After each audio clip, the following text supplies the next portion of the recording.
एक बार फिर आज आप हमसे इस वीडियो के माध्यम से जुड़ रहे हैं, इसके लिए आपका बहुत बहुत आभार।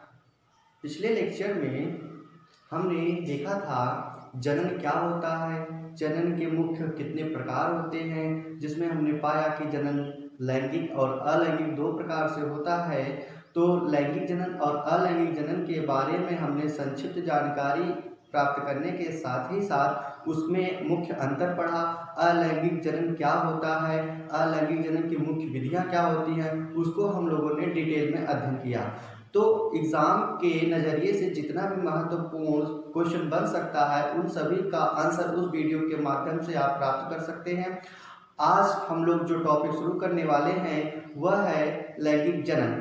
तो लैंगिक जनन के बारे में हमने आपको परिभाषा बताई कि क्या होता है लैंगिक जनन।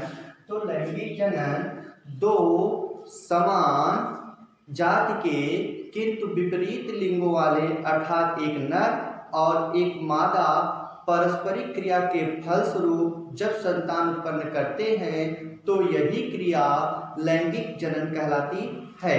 अर्थात सजाति दो विपरीत लिंगों वाले एक नर और एक मादा की पारस्परिक क्रिया के फलस्वरूप संतान उत्पन्न करने की प्रक्रिया को ही लैंगिक जनन कहते हैं। तो मैं परिभाषा नोट कर दे रहा हूं।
तो मैंने यहाँ पे परिभाषा लिख दिया है कि दो सजाति किंतु विपरीत लिंगों वाले एक नर एक मादा की पारस्परिक क्रिया के फलस्वरूप संतान उत्पन्न करने को ही लैंगिक जनन कहते हैं। इसका उदाहरण क्या हो जाएगा? उच्च वर्गीय पौधे जैसे टेरिडोफाइटा, कुछ ब्रायोफाइटा भी जैसे टेरिडोफाइटा, जिम्नोस्पर्म, एंजियोस्पर्म, कुछ शैवाल, कुछ कवक और उच्च वर्गीय जंतु, जिसमें हम लोगों को पढ़ना है मनुष्य का।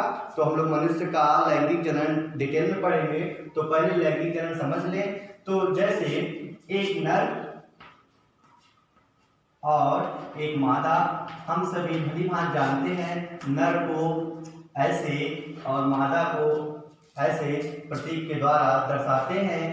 तो यदि मान लीजिए हम नर का अध्ययन कर रहे हैं तो नर में गुणसूत्रों की संख्या, मादा में गुणसूत्रों की संख्या दोनों बराबर होती है 46, किंतु नर का जो गुणसूत्र होता है वह लैंगिक जो गुणसूत्र होता है XY और मादा का XX। इसी आधार पे हम लोग नर और मादा को अलग करते हैं। तो यहाँ पर ये जो 46 गुणसूत्र की स्थिति है यह द्विगुणित होती है, इसको हम लोग डिप्लॉयड भी बोलते हैं।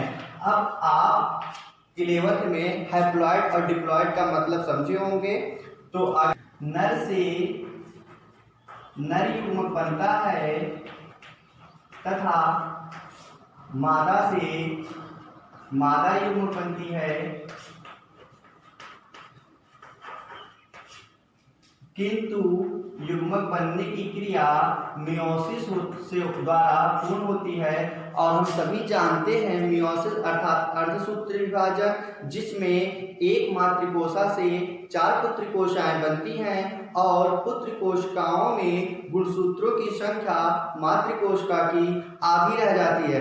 यदि नर और मादा द्विगुणित स्थिति में है तो इससे बनने वाले जो युग्मक होंगे वे अगुणित अर्थात हैप्लॉयड कंडीशन होंगे। तो जब इनका मिलन होगा तो इनके मिलन की प्रक्रिया को हम लोग कहते हैं संलयन। इसको इंग्लिश में हम लोग बोलते हैं सिंगैमी। अब इनके संलयन से यदि युग्मनज बन जाता है, युग्मनज को हम लोग जाइगोट भी कहते हैं। इनके संलयन से यदि युग्मनज बन जाता है तो इस प्रक्रिया को हम लोग निषेचन कहते हैं।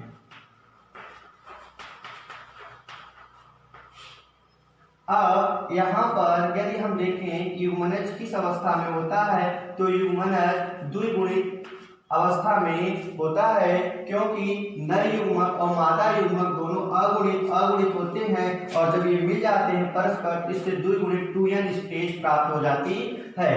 तो इससे हमको पता चलता है कि जो लैंगिक जनन होता है उससे उत्पन्न होने वाले संतान में दोनों जनकों अर्थात नर और मादा का 50% के आसपास दोनों का ही गुण सम्मिलित होता है।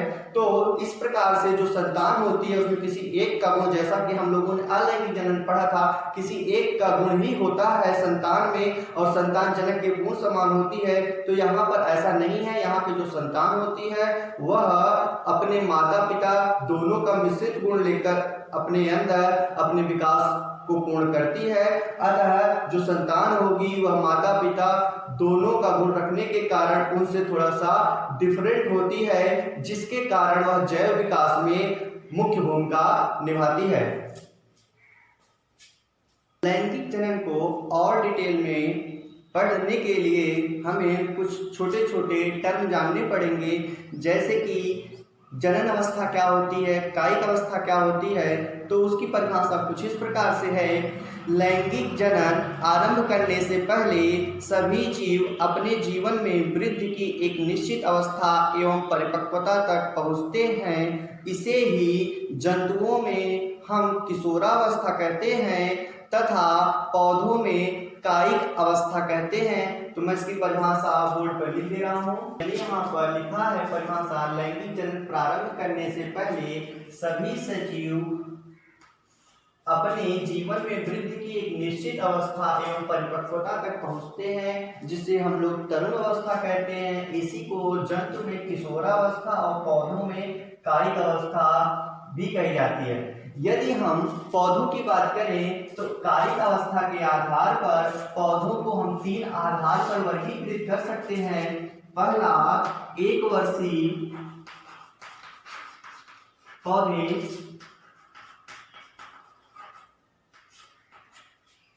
दूसरा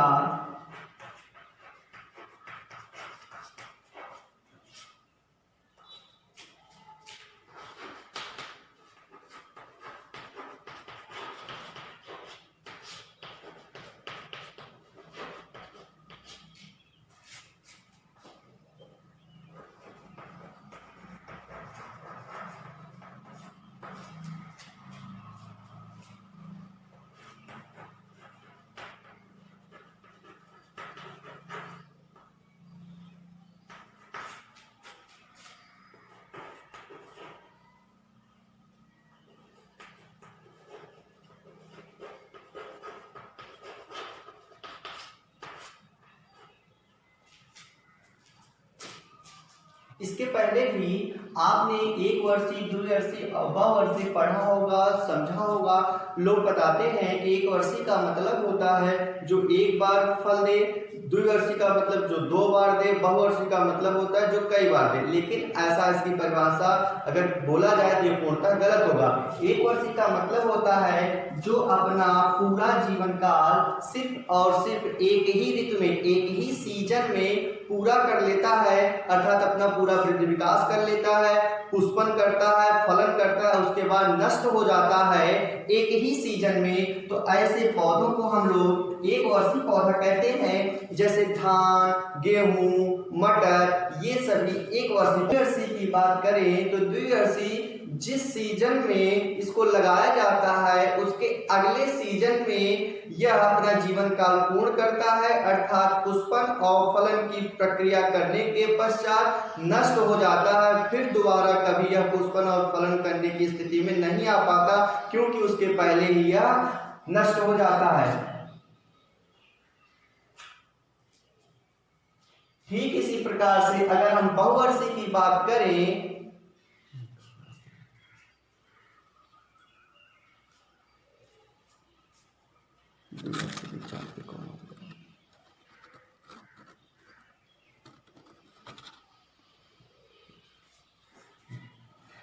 द्विवर्षीय का एग्जाम्पल जैसे प्याज, मूली। आगे बात करें यदि बहुवर्षीय के बारे में तो बहुवर्षीय में ऐसे पौधे आते हैं जो कि कई वर्षों तक जीवित रहें और एक ही वर्ष में या एक ही सीजन में अपना पूरा वृद्धि विकास या पूरा जीवन चक्र पूरा करने के बजाय कई वर्षों तक अपना जीवन चक्र पूरा करने में समय व्यतीत कर देते हैं, तो उन्हीं को हम लोग बहुवर्षीय पौधे कहते हैं। तो ये कुछ इसमें से ऐसे होते हैं जो अपना कई वर्षों में जीवन तो व्यतीत करते हैं, लेकिन पुष्पन और फलन पूरे जीवन काल में सिर्फ एक बार करते हैं। और कुछ ऐसे होते हैं कि जो एक निश्चित सीजन में किंतु हर साल पुष्पन और फलन करते हैं, कुछ वर्ष भर पुष्पन करते हैं लेकिन कई वर्षों तक पुष्पन करते हैं। तो इसमें कुछ कैटेगरियां की गई हैं। जैसे इसमें 2 कैटेगरी बताई जाती है आपको मुख्य रूप से। एक को हम लोग बोलते हैं मोनोकार्पिक और एक दूसरा होता है पॉलीकार्पिक। मोनोकार्पिक में ऐसे एग्जाम्पल्स आते हैं जो कि कई वर्षों तक तो जीवित रहते हैं, कई सीजन तक तो जीवित रहते हैं, किंतु उनके जीवन काल में सिर्फ और सिर्फ एक ही बार पुष्पन और फलन की स्थिति आती है। जैसे केला, बांस,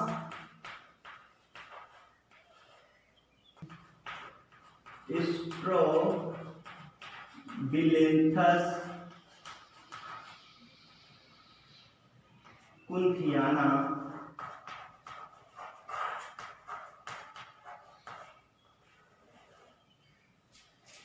इसमें पॉलीकार्पिक में अगर हम देखें तो पॉलीकार्पिक का मतलब होता है जो अपने जीवन काल में कई बार पुष्पन और फलन करता है, उसे हम लोग पॉलीकार्पिक कहते हैं। जैसे आम, सेब, कटहल, ये सब पॉलीकार्पिक कहलाते हैं। ऐसे हम लोग अपने आसपास कई एग्जांपल्स खोज सकते हैं।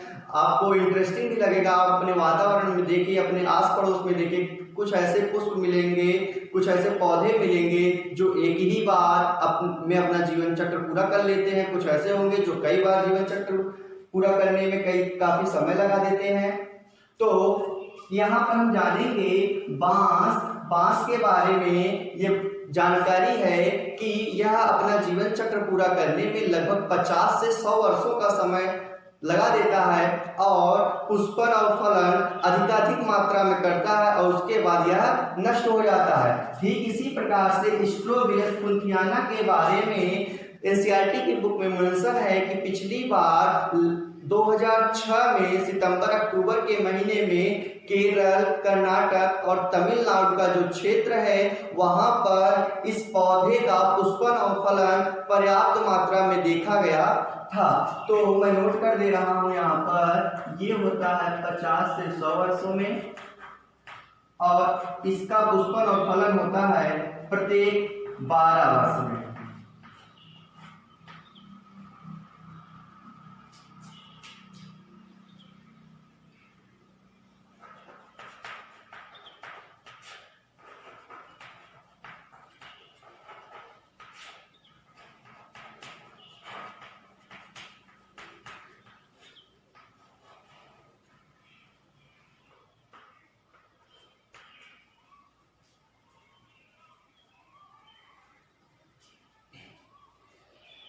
मैंने यहाँ इनकी परिभाषा और उदाहरण को दर्शा दिया है, आप इसका स्क्रीनशॉट ले लीजिए या फिर इसको नोट कर लीजिए।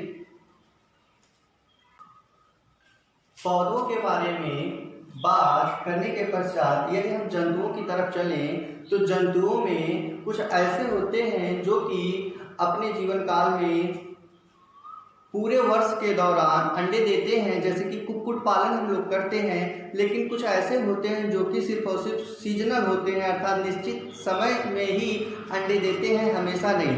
तो अगर हम बात करें जंतु और पौधों की, तो जंतु और पौधों का जो आंतरिक संरचना होती है, जो बाह्य संरचना होती है या इनकी जो कारकी होती है, इसमें जो परिवर्तन आते हैं उनका अगर मुख्य कारण पूछा जाए तो उनका मुख्य कारण होता है एंजाइम, हार्मोन और वातावरणीय दशाएं। इनके कारण उसमें परिवर्तन आते रहते हैं। तो जंतुओं में जैसे अभी हमने बताया, तो जंतुओं में अगर हमको स्तनधारी के बारे में पूछा जाए तो स्तनधारी 2 वर्गों में बटे होते हैं। एक होता है प्राइमेट्स और एक होता है नॉन प्राइमेट्स। नॉन प्राइमेट्स में जनन के दौरान कुछ परिवर्तन होते हैं और इन परिवर्तनों का एक चक्रीय रूप होता है, उसे मध्य चक्र कहते हैं। मध्य चक्र को हम लोग स्ट्रेस साइकिल भी कहते हैं। अब नॉन प्राइमेट्स का मतलब मैंने आपको बताया, जैसे गाय, भैंस, चीता,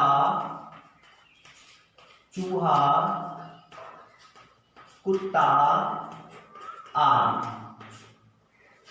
तो ये सब नॉन प्राइमेट्स होते हैं। इनके जनन के दौरान एक विशेष चक्र चलता है जिसे हम लोग स्ट्रेस चक्र कहते हैं। अगर यही हम लोग प्राइमेट्स की बात करें तो प्राइमेट्स में भी एक विशेष प्रकार का चक्र होता है जिसे हम लोग मासिक चक्र कहते हैं।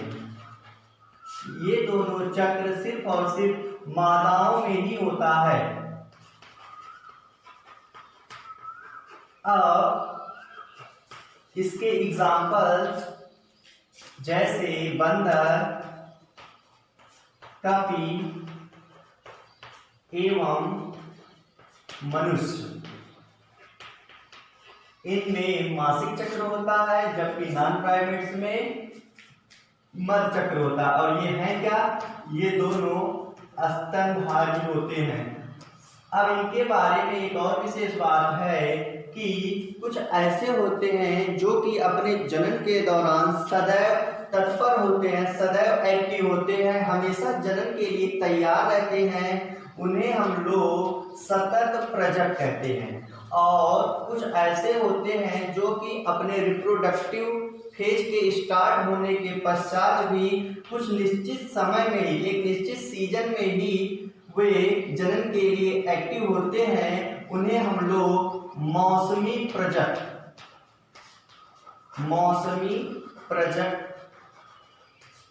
कहते हैं। तो जो अपने जनन काल के दौरान सदैव तैयार रहते हैं उन्हें हम लोग कॉन्टिन्यूअस या सतत प्रजक कहते हैं, और जो कि सिर्फ और सिर्फ एक निश्चित सीजन में ही अपने को जनन के लिए तैयार रखते हैं, उनको हम लोग मौसमी प्रजक कहते हैं। इसको हम लोग सीजनल ब्रीडर्स भी कह सकते हैं। तो इसमें एग्जांपल्स कौन हो जाएंगे भाई? नॉन प्राइमेट्स सीजनल होते हैं, और ये जो प्राइमेट्स हैं ये कॉन्टिन्यूअस ब्रीडर्स होते हैं। मैंने यहाँ कुछ विशेष शब्दावलियां लिख दी हैं जिसका उपयोग इस टॉपिक में लैंगिक जनन में होगा। समथैलेसी, विषमथैलेसी, एक लिंगाश्रय और उभय लिंगाश्रय, ये क्या होते हैं? तो समथैलेसी ऐसे ज्यादातर हमको फंजाई और प्लांट्स देखने को मिल जाते हैं जिसमें नर तथा मादा दोनों जननांग एक ही जीव में उपस्थित होता है, तो ऐसे को हम लोग ही समथैलेसी, होमोथैलिक, या इसी को हम लोग प्लांट्स के लिए बोलते हैं हर्माफ्रोडाइट, या इसी को हम लोग द्विलिंगी अर्थात बाइसेक्सुअल भी कह सकते हैं। तो वे प्लांट्स या वे फंजाई जो कि नर और मादा दोनों जननांगों युक्त हों, उसे हम लोग समथैलेसी कहते हैं। किंतु जब नर जननांग और मादा जननांग दोनों भिन्न भिन्न जीवों में पाए जाएं, तो इस स्थिति को हम लोग विषमथैलेसी, हेटेरोथैलिक, या इसी को हम लोग यूनिसेक्सुअल कहते हैं।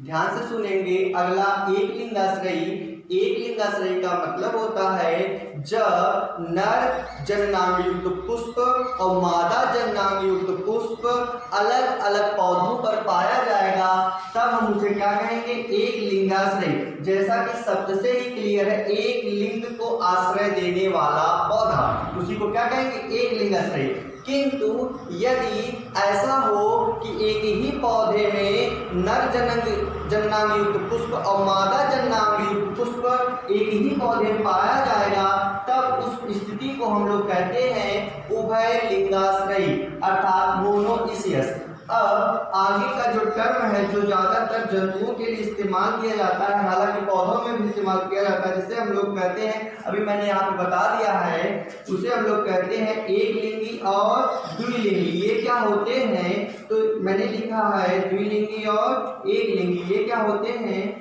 जब ऐसे प्राणी हो जिसमें नर और मादा दोनों जननांग एक साथ उपस्थित हो, तब उसे हम लोग कहते हैं द्विलिंगी अर्थात बाइसेक्सुअल।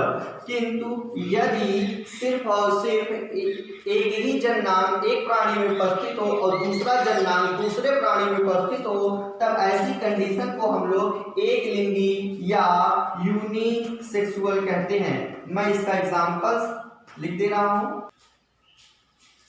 मैंने यहाँ पर सभी शब्दावलियों के क्या एग्जांपल्स हो सकते हैं उसको नोट कर दिया है, आप भी नोट कर लीजिए, तो समझने में, याद करने में आसानी होगी। अगली हेडिंग जो हम लोगों को पढ़ना है वह है कि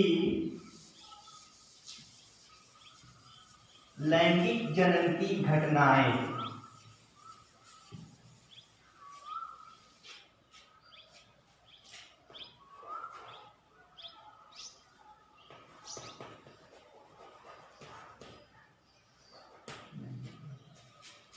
मैंने संक्षिप्त में कसाबकी और अकसाबकी की एग्जाम्पल एक ही पास में लिख दिया गया। अब अगला हमको जो पढ़ना है वह है असमयुग्मकी। असमयुग्मकी में क्या हो जाएगा? इसमें जो नर युग्मक होगा और जो मादा युग्मक होगी, यह एक दूसरे से आकार में तो लगभग समान होगा, किंतु इस परिमाण में कुछ भिन्न होगा, या तो बड़ा होगा या फिर छोटा होगा। देखने में एक जैसे लगेंगे किंतु समान परिमाण के नहीं होंगे। तो ऐसी स्थिति वाले युग्मकों को हम लोग असमयुग्मकी कहते हैं।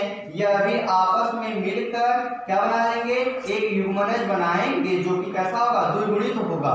तो इसका एग्जांपल्स जो होता है वह होता है क्लेमाइडोमोनास ब्राउनी। क्लेमाइडोमोनास की ये एक दूसरी प्रजाति है जिसे हम लोग कहते हैं क्लेमाइडोमोनास ब्राउनी। इसका एग्जांपल हो गया, मैं लिख दे रहा हूं क्लेमाइडोमोनास मोनास ब्राह्मी। अगर हम बात करें इसी तरह से विषम युग्म की ऊगैमस की, तो ऊगैमस का मुख्य एग्जाम्पल हो जाता है कारा और उडोगोनियम। तो इसका मतलब क्या होगा विषम युग्मकी का, इसमें जो युग्मक होंगे नर तथा मादा युग्मक, जिनकी क्रिया के फलस्वरूप युग्मनज का बनना होने वाला है, वे एक दूसरे से आकार और परिमाण दोनों में पूर्णतः भिन्न होंगे। किसी प्रकार की न तो आकार में और न ही परिमाण में किसी भी प्रकार की कोई समानता नहीं होगी। अगर एक में फ्लैजिला होगा तो दूसरे में फ्लैजिला नहीं होगा, एक बड़ा होगा तो दूसरा छोटा होगा, तो कुछ न कुछ भिन्नताएं देखने को मिलेंगी, किसी प्रकार की कोई समानता देखने को नहीं मिलेगी। ऐसी स्थिति होने पर उसे हम लोग विषम युग्मकी कहते हैं। इसका एग्जाम्पल है कारा और उडोगोनियम। इस प्रकार से सम युग्मकी, असम युग्मकी और विषम युग्मकी समाप्त होता है। हमने इसको सीख लिया है। अब हम लोग, मैंने अभी कुछ समय पहले जो आपको बताया था कि युग्मक बनाने वाले जनक हैप्लॉइड और डिप्लॉइड हो सकते हैं, उसको भी मैं यहाँ पे नोट कर दे रहा हूँ, उसके कुछ एग्जांपल्स, ताकि आपको समझने में कोई प्रॉब्लम ना हो।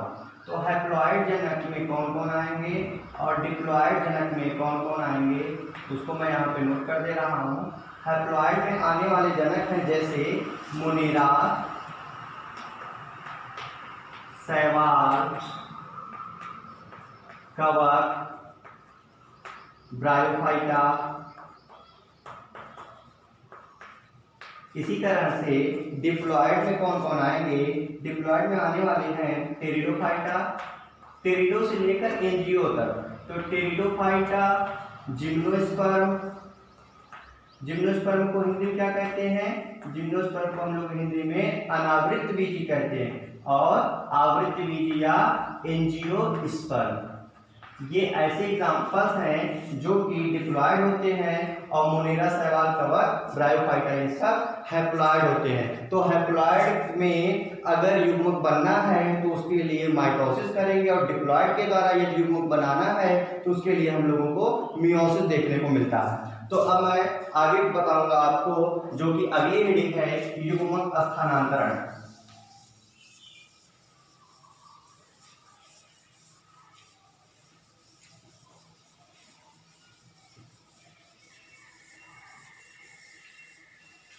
अब हम लोग शुरू करते हैं युग्मक स्थानांतरण। युग्मक स्थानांतरण का मतलब होता है कि एक युग्मक का दूसरे युग्मक तक पहुंचना ही युग्मक स्थानांतरण कहलाता है। अब यहाँ पे दो स्थितियां हमको देखने को मिल सकती हैं। मैंने आपको पहले क्लियर किया, युग्मक या तो कशाभिका वाला होगा या तो बिना कशाभिका वाला होगा, जिसे हम लोग फ्लैजिलेटेड और नॉन फ्लैजिलेटेड बोलते हैं। तो यदि कशाभिका वाले युग्मक होंगे तो एक दूसरे के पास गतिशीलता के कारण पहुंच जाएंगे और उसके बाद उनका संलयन होगा। किंतु यदि कशाभिका वाले नहीं होंगे तो एक दूसरे तक पहुंचने के लिए उन्हें माध्यम की आवश्यकता होगी। पौधों में इस क्रिया को हम लोग परागण कहते हैं। पौधों में युग्मक स्थानांतरण की क्रिया को परागण कहते हैं। तो फिर से समझ लेंगे, युग्मक स्थानांतरण का मतलब होता है कि एक युग्मक का दूसरे युग्मक के पास पहुंचना ही युग्मक स्थानांतरण कहलाता है। इसी को हम लोग प्लांट्स में पॉलिनेशन या परागण कहते हैं। अब पॉलिनेशन या परागण क्या होता है उसको हम लोग जान जाएं।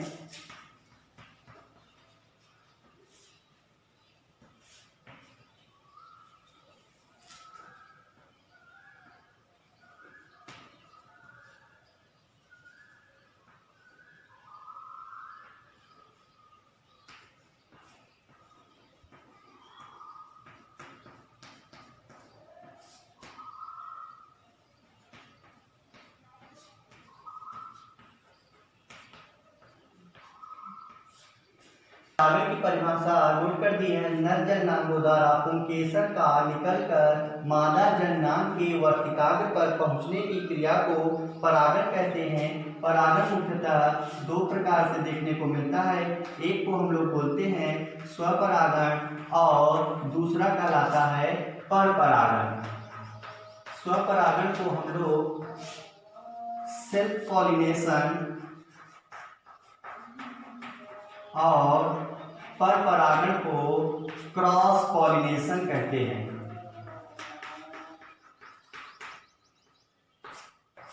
तो स्वपरागण क्या होता है, पर परागण क्या होता है? स्वपरागण प्रायः बाइसेक्सुअल ऑर्गेनिज्म में होता है, वहां पर होता है जहां पर बाइसेक्सुअल कंडीशन देखने को मिलती है।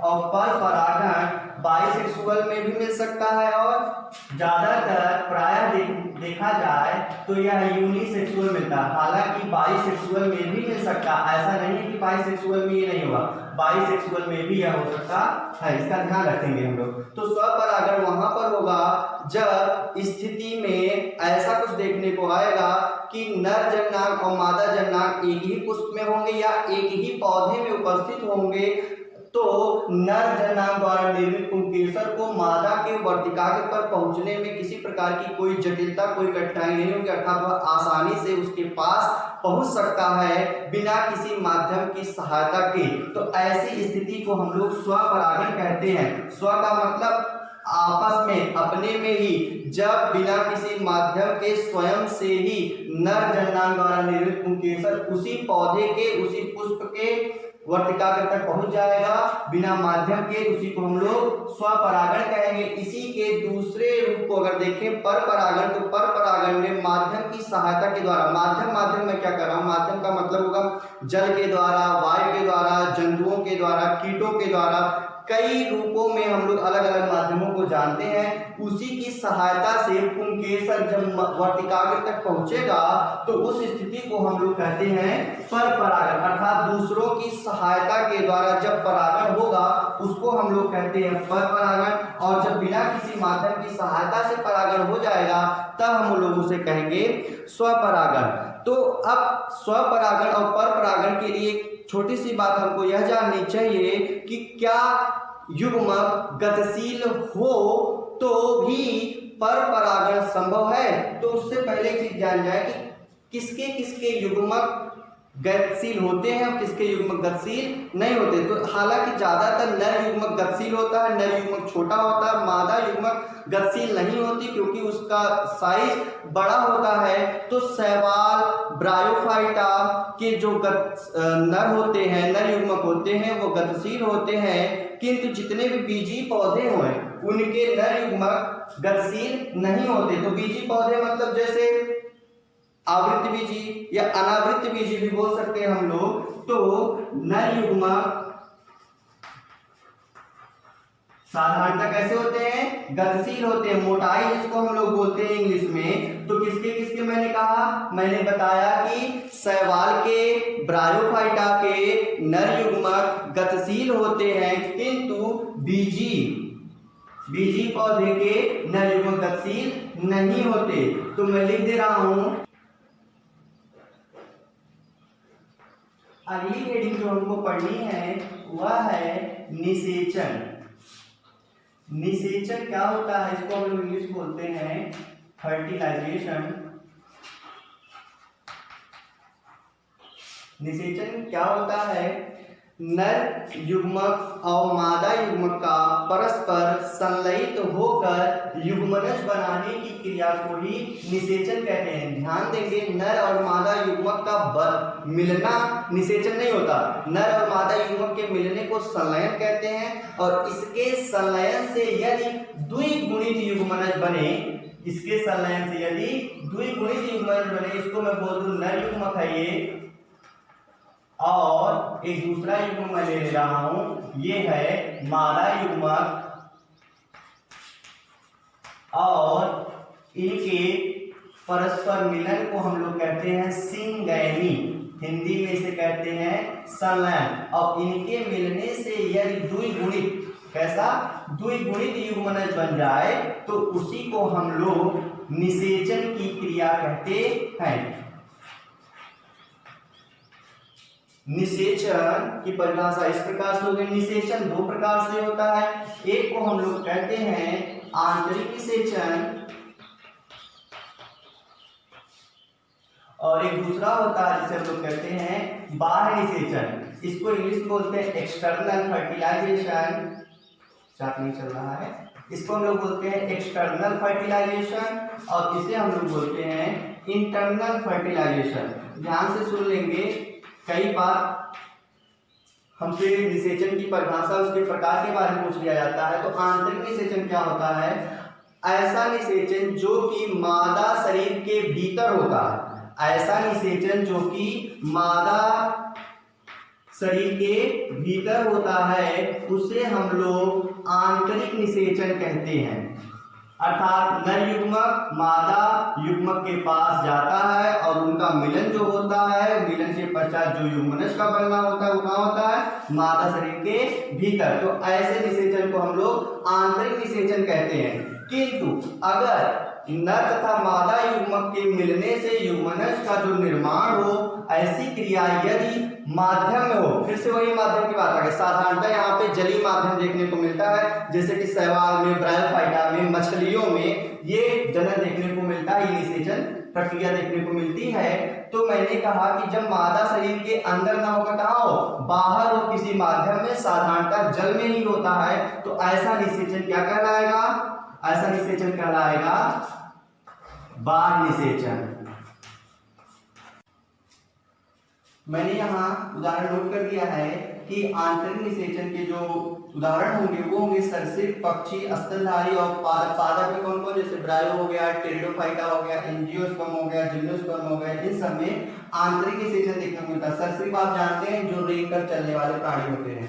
तो इसी प्रकार से बाह्य निषेचन में शैवाल, मछली, उभयचर। एक बहुत ही अच्छा पॉइंट देखने को मिलता है, कभी कभी एग्जाम में पूछ लेता है कि अनिषेक जनन क्या होता है? क्या पूछता है?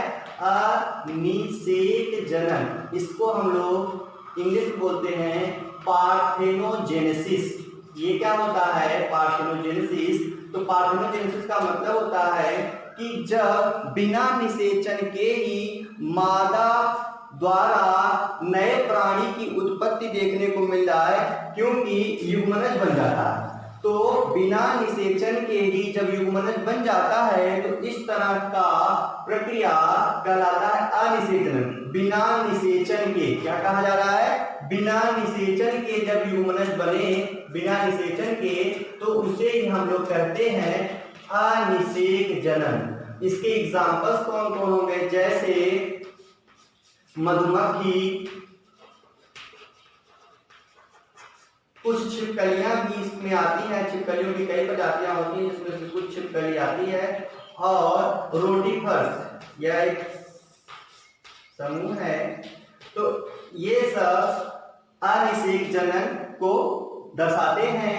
तो मधुमक्खी में आप जानते हैं जो ड्रोन बनता है, ड्रोन के बनने की जो प्रक्रिया है वह अनिषेक जनन के द्वारा ही पूर्ण होती है। तो इस प्रकार से हमारे निषेचन की क्रिया कंप्लीट हो गई।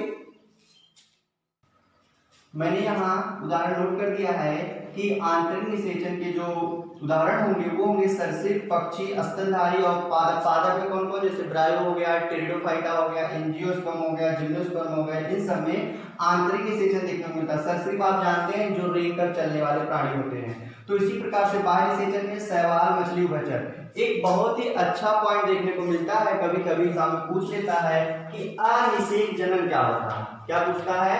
अनिषेक जनन। इसको हम लोग इंग्लिश में बोलते हैं पार्थेनोजेनेसिस। ये क्या होता है? पार्थेनोजेनेसिस।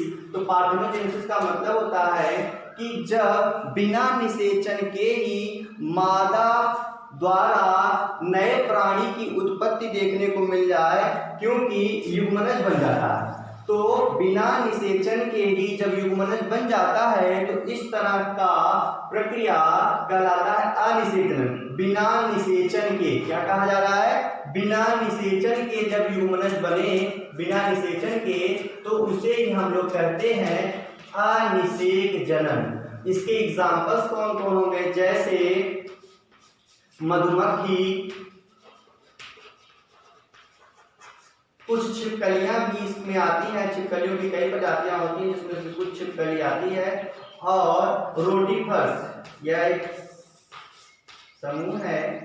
तो ये सब अनिषेक जनन को दर्शाते हैं। तो मधुमक्खी में आप जानते हैं जो ड्रोन बनता है, ड्रोन के बनने की जो प्रक्रिया है वह अनिषेक जनन के द्वारा ही पूर्ण होती है। तो इस प्रकार से हमारे निषेचन की क्रिया कंप्लीट हो गई। अनिषेक जनन की तरह एक और क्रिया देखने को हमको मिलती है जिसे हम लोग कहते हैं अनिषेक फलन। वहां पर क्या होता है, बिना निषेचन के ही फल का बनना अनिषेक फलन कहलाता है। तो अगला जो हम लोगों को लास्ट पार्ट पढ़ना है लैंगिक जनन की घटनाओं में, वो है पोस्ट फर्टिलाइजेशन इवेंट। इसे हम लोग कहते हैं पश्च निषेचन घटनाएं। इसमें हम लोगों को दो चीजें पढ़नी है। सबसे पहला है युग्मनज का बनना या युग्मनज, और जो इसमें दूसरा पार्ट इसका पढ़ना है वो है भ्रूणोद्भव। भ्रूणोद्भव को हम लोग एम्ब्रियोजेनेसिस कहते हैं, और इसे हम लोग जानते ही हैं जाइगोट कहते हैं। यह सदैव कैसा होता है, द्विगुणित होता है। तो जाइगोट के बारे में सबसे पहले जान जाएं कि जाइगोट सदैव निषेचन के पश्चात बनता है और यह द्विगुणित होता है। एक सबसे इंपॉर्टेंट बात यह है कि जाइगोट ही सबसे पहली कोशिका मानी जाती है किसी जीवधारी के जीवन की। किसी भी सजीव की जो सबसे पहली कोशिका होती है वह होती है जाइगोट। जाइगोट का निर्माण साधारणतः अगुणित युग्मकों के निषेचन के फलस्वरूप होता है। युग्मनज को अगर हम आधार बनाएं, युग्मनज के विकास को आधार बनाएं, तो युग्मनज के विकास के आधार पर जो प्राणी होते हैं वह तीन रूपों में देखने को हमको मिलते हैं। सबसे पहला है ओविपैरस। ओविपैरस को हिंदी में कहते हैं अंडप्रजक। इसे हिंदी क्या कहते हैं, अंडप्रजक। और दूसरा है विविपैरस, इसे हम लोग कहते हैं जीव प्रजक। और एक तीसरा पॉइंट है जिसे हम लोग कहते हैं ओवो विविपैरस, अर्थात अंडजीव प्रजक। तो ये क्या है, इसको हम लोग जान जाएं। ओविपैरस का मतलब होता है जब युग्मनज का विकास मादा शरीर के बाहर अंडे के रूप में हो। जब युग्मनज का विकास मादा शरीर के बाहर अंडे के रूप में हो तो ऐसे प्राणी ओविपैरस कहलाते हैं। इसका एग्जांपल्स है पक्षी, सरीसृप, मछली और उभयचर। इसके एग्जांपल हो गए सॉरी मैं नीचे लिख दूंगा अभी थोड़ी देर में क्योंकि ऊपर साथ बोर्ड में ना आए, तो आप सुन लीजिए। ओविपैरस का मतलब होता है जब युग्मनज का विकास अंडे के रूप में मादा शरीर के बाहर होता है तो ऐसे प्राणियों को हम लोग ओविपैरस कहते हैं। किंतु जब युग्मनज का विकास मादा शरीर के भीतर होता है लेकिन अंडे के रूप में नहीं होता, मादा शरीर के भीतर होता है, एक सजीव प्राणी के रूप में होता है, तो उसे हम लोग क्या कहते हैं, विविपैरस कहते हैं। किंतु यदि मादा शरीर के भीतर हो और अंडे के रूप में हो तो ऐसे युग्मनज के विकास वाले जीवों को हम लोग ओवोविविपैरस कहते हैं। ठीक था, तो मैंने यहीं पे उदाहरण को नोट कर दिया है। पक्षी, मछली, सरीसृप, उभयचर ये अंडप्रजक हैं। खरगोश, कुत्ता, घोड़ा, हम मनुष्य लोग ये सभी कहाँ आएंगे, जीव प्रजक में। और साथ कुछ मछलियां, कुछ कीट और कुछ सर्पी आएंगे ओवोविविपैरस में। अगली हेडिंग जो हम लोगों को पढ़नी है वो है भ्रूणोद्भव, अर्थात जब युग्मनज से भ्रूण का निर्माण हो, विकास हो, इस प्रक्रिया को हम लोग भ्रूणोद्भव कहते हैं। युग्मनज से, युग्मनज मतलब द्विगुणित जाइगोट, युग्मनज से भ्रूण के निर्माण की प्रक्रिया को हम लोग क्या कहते हैं, भ्रूणोद्भव कहते हैं। और यह क्रिया मुख्य रूप से दो चरणों में हमको देखने को मिलती है। सबसे पहला चरण इसका है कोशिका विभाजन और दूसरा चरण है कोशिकी विभेदीकरण। एक को हम लोग बोलते हैं इंग्लिश में सेल डिवीजन और दूसरा होता है सेल डिफरेंशिएशन। अब युग्मनज कैसा है, एक कोशिकीय है और यह द्विगुणित है, तो एक कोशिका से दो कोशिकाएं बनेंगी, 2 से 4 कोशिकाएं बनेंगी, 4 से 8 कोशिकाएं बनेंगी, 8 से 16 कोशिकाएं बनेंगी। तो कोशिकाओं के संख्या में लगातार वृद्धि होती जाएगी, तभी तो जीवन का विकास होगा। तो ये जो विभाजन है, यहाँ पर एक विशेष प्रकार का कोशिकीय विभाजन होता है जिसे हम लोग कहते हैं माइटोसिस। क्या होता है, माइटोसिस होता है, समसूत्री विभाजन होता है। और हम जानते हैं समसूत्री विभाजन से संख्या दुगनी होती चली जाती है, क्योंकि एक कोशिका से दो कोशिका बनती है और गुणसूत्रों की संख्या समान रहती है, उसमें कोई परिवर्तन नहीं आता। तो यहाँ पर एक प्रक्रिया क्या हो गई, कोशिकीय विभाजन की, जिसे हम लोग कहते हैं सेल डिवीजन, और एक दूसरी प्रक्रिया है जिसे हम लोग कहते हैं सेल डिफरेंशिएशन, उसे हम लोग हिंदी में कहते हैं कोशिकीय विभेदीकरण। अब उसमें क्या होता है, ढेर सारी कोशिकाओं के बनने के पश्चात कोशिकाओं का समूह बनने लगता है, और कोशिकाओं के समूह से ऊतक का बनना, ऊतकों के समूह से अंग का बनना, अंगों के समूह से अंगतंत्र का बनना, और पूरे एक विकसित शरीर का निर्माण हो जाना ही कोशिकीय विभेदीकरण का लक्षण है। तो कोशिकीय विभेदीकरण का मतलब होता है समूह को अलग अलग रूपों में संरचना के माध्यम से उसको एक विशेष प्रकार का नाम दे देना, वर्गीकृत कर देना। तो जब सेल डिवीजन होगा, माइटोसिस, तो कोशिकाओं की संख्या में वृद्धि होगी, और इन कोशिकाओं की संख्या में वृद्धि को अलग अलग पृथक रूप में ही प्रकट करना ही विभेदीकरण कहलाता है। विभेदीकरण में क्या क्या हो जाएगा, विभेदीकरण में ऊतक का बनना, अंग का बनना, अंगतंत्र का बनना, ये सब हमको देखने को मिलता है। तो इन्हीं रूपों से ही भ्रूण का पूर्ण निर्माण और पूर्ण विकास देखा जाता है। तो हमने देख लिया कि युग्मनज और भ्रूणोद्भव क्या होते हैं, ये किस प्रकार से विकसित होते हैं, इसमें कौन कौन सी क्रियाएं देखने को मिलती हैं, ये सारी संक्षेप में जानकारियां हमने ले ली। अब मैं आपको एक रेखा चित्र के माध्यम से संपूर्ण लैंगिक जनन की घटनाओं को मैं समझाने का प्रयास करता हूं, सिर्फ और सिर्फ 5 मिनट में। डियर स्टूडेंट, मैंने ऑलरेडी आपके समय की बचत के लिए नोट कर दिया है लैंगिक जनन की घटनाएं, इवेंट्स इन सेक्सुअल रिप्रोडक्शन। हमने पहले ही बात किया था लेक्चर के प्रारंभ में ही कि प्लांट्स हो, फंगस हो या फिर एनिमल्स हो, सबकी जो लाइफ साइकिल होती है उसमें सेक्सुअल रिप्रोडक्शन के बेसिस पे देखा जाए तो समानताओं के आधार पे हमें 3 प्रोसेस सब में कॉमन दिखते हैं। सबसे पहला निषेचन पूर्व घटना, दूसरा निषेचन, और तीसरा है निषेचन पश्च घटना। इसे हम लोग प्री फर्टिलाइजेशन इवेंट, फर्टिलाइजेशन और पोस्ट फर्टिलाइजेशन इवेंट्स कहते हैं। तो वे घटनाएं जो कि निषेचन होने से पहले होती हैं उन्हें निषेचन पूर्व घटनाएं, और जो निषेचन के पश्चात होती हैं उन्हें हम लोग निषेचन पश्च घटनाएं कहते हैं।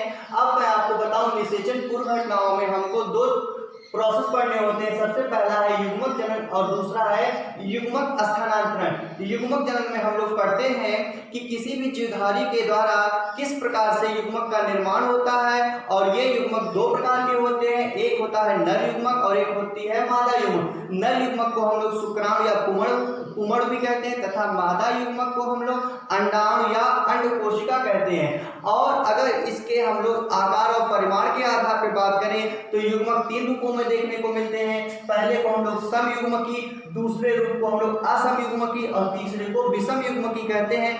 तो समयुग्मकी का मतलब होता है जब दोनों परस्पर क्रिया करने वाले अर्थात नर युग्मक तथा मादा युग्मक दोनों आकार और परिमाण में पूरी तरह से समान हो तो इसे समयुग्मकी कहेंगे। किंतु यदि आकार में समान और परिमाण में भिन्न हो इसे हम लोग असमयुग्मकी कहेंगे।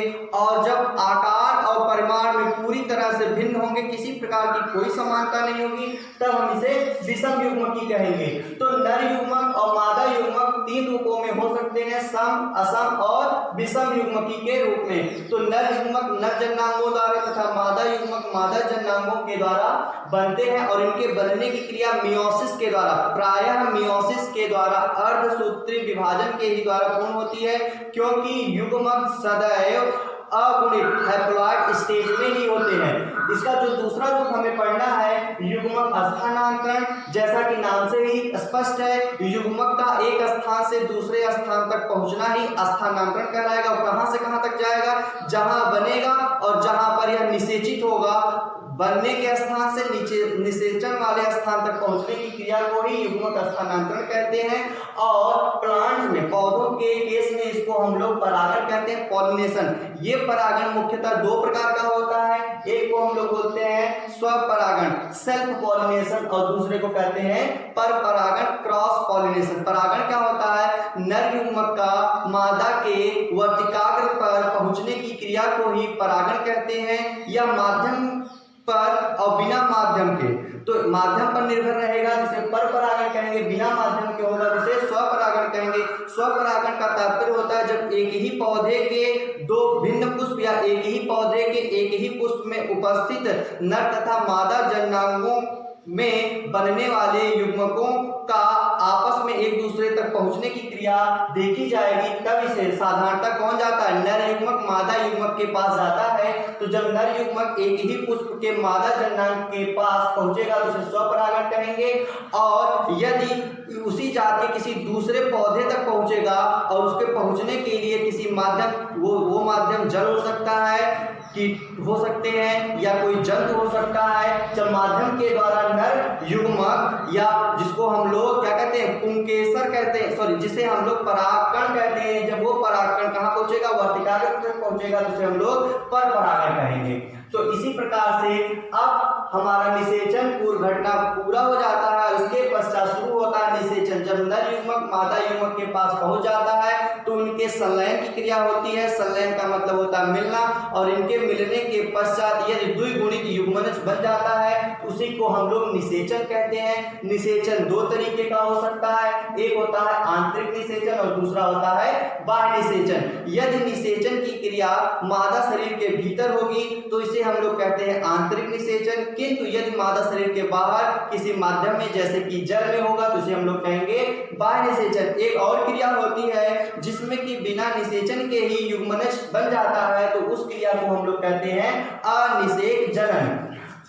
निषेचन के पश्चात जो क्रिया होती है उसे हम लोग कहते हैं निषेचन पश्च घटनाएं। और निषेचन पश्च घटनाओं में युग्मनज का बनना, युग्मनज का विकास होना, और दूसरा हमको पढ़ना होता है भ्रूणोद्भव जिसको हम लोग कहते हैं एम्ब्रियोजेनेसिस। तो निषेचन के पश्चात द्विगुणित युग्मनज का बनना इसमें पढ़ते हैं। और हम जानते हैं जो युग्मनज होता है किसी भी सजीव की जीवन के विकास की सबसे पहली कोशिका होती है और यह सदैव द्विगुणित ही होती है। और जो भ्रूण बनता है युग्मनज में लगातार समसूत्री विभाजन माइटोसिस के होने से ढेर सारी कोशिकाएं बन जाते हैं, कोशिकाओं की संख्या में वृद्धि हो जाती है और उन्हीं कोशिकाओं की संख्या में वृद्धि के पश्चात कोशिकीय विभेदीकरण होता है। और कोशिकीय विभेदीकरण से कोशिकाओं की संख्याओं का जो समूह होता है उसी समूह में रूपांतरण देखने को मिलता है। और उस रूपांतरण से ऊतक, ऊतकों से अंग और अंगों से अंग तक, इस प्रकार से पूरे सजीव का निर्माण दिखाई देता है। इसी को हम लोग भ्रूणी विकास या भ्रूणोद्भव कहते हैं। तो इस प्रकार से लैंगिक जनन की समस्त घटनाएं पूर्ण होती हैं। इसके अलावा भी हम लोगों ने आज के वीडियो में, अगर आपने देखा होगा शुरू से, तो आज के वीडियो में क्या क्या सीखा। हमने आज के वीडियो में सीखा कि पौधों में 3 रूप देखने को मिलते हैं। एक होता है एक वर्षीय, दूसरा होता है द्विवर्षीय, और एक तीसरा रूप हमने पढ़ा जिसे हम लोग कहते हैं बहुवर्षीय। और इसी के साथ साथ हमने चर्चा किया कि मोनोकार्पिक और पॉलीकार्पिक, एक बार फल देने वाले और कई बार फल देने वाले, मोनोकार्पिक और पॉलीकार्पिक। इसके अलावा हमने देखा सेक्सुअलिटी इन ऑर्गेनिज्म, जिसमें हम लोगों ने हेडिंग पढ़ा होगा, आपको याद होगा समथैलेसी क्या होते हैं, विषम थैलेसी क्या होते हैं। साथ ही साथ हमने देखा एक लिंगाश्रयी और उभय लिंगाश्रयी। इसके पश्चात हमने देखा कि एक लिंगी क्या होते हैं, द्विलिंगी क्या होते हैं। इन सभी की हमने संक्षिप्त जानकारी प्राप्त कर ली है। अब आगे आने वाले जो चैप्टर्स हैं उसमें हम लोग एक एक को करके विधिवत अध्ययन करेंगे। तो इस प्रकार से आपका यह टॉपिक जिसको हम लोग लैंगिक जनन के नाम से प्रारंभ किए थे यह पूर्ण होता है। धन्यवाद।